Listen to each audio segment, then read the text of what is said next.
business, but we have health insurance. Right. So hypothetically, let's say I'm in a very bad car accident, God forbid, and Yes. I'm in the hospital for a month after it, and I've had to have multiple surgeries.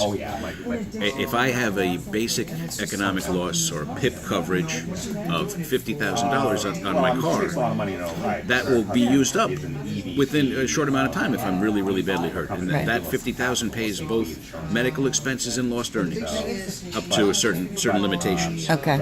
If I've gone through that, my circumstances are that I have health insurance through my job. That would be the second place that should pay my bills. If I go through that or I lose my health insurance, the final resort would be Medicaid or Medicare. But Medicare or Medicaid are never primary in a car accident. They're always secondary. So if they end up paying, they have a legal right, by operation of federal law, to get their money back from you, from your settlement. Okay, so now, So okay, we're bill collectors for the federal government, among other things. okay, so the no-fault carrier. Now, you were speaking of your car insurance initially. Right, because I was the accident victim in Right. that hypothetical. Okay, so you're the accident victim, but okay, so what is the insurance called of the person that hit you? Liability insurance. Liability insurance. Okay, so where does that play into the? So, to get money for non-economic damages in New York State, non-economic damages are still money, but it's compensation for pain and suffering. Okay. Economic damages are medical bills, lost earnings. Generally, those are the two economic damages. Okay. You've had to pay out money or you've actually lost income, so that's why that's called economic damages. Okay. That's covered by no fault. You don't have to prove anything other than you were hurt. Which means it's your insurance. Right, it comes from the car you're in. Okay. Or if you're a pedestrian, the car that hit you. Okay. Okay. So even if you're in a 2-car accident, a 3-car accident, it's the car you're in. If your friend's driving, it's the car you're in. Okay.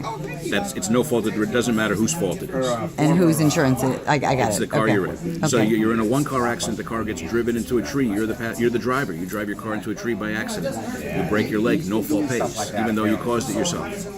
Okay. It pays your medical bills. Right. So the other part of the insurance is liability insurance, and that's for pain and suffering, loss of enjoyment of life.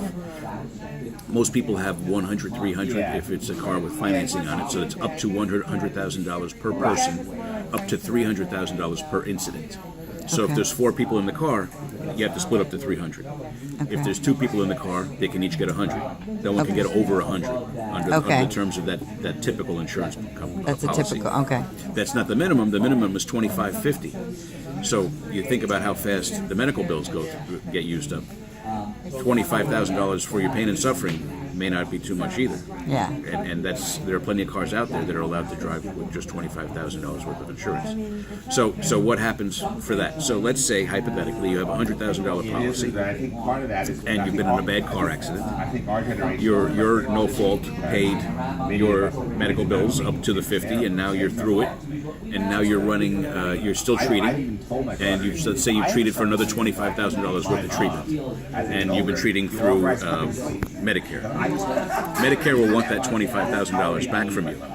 So in this very, very bad car accident that you were in, the liability policy is $100,000.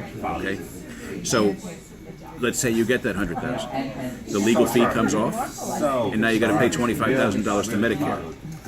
So now you're getting maybe $40,000 to $50,000 in compensation when you could have had $25,000 more if you had better insurance to pay for the medical expenses. Okay. Okay.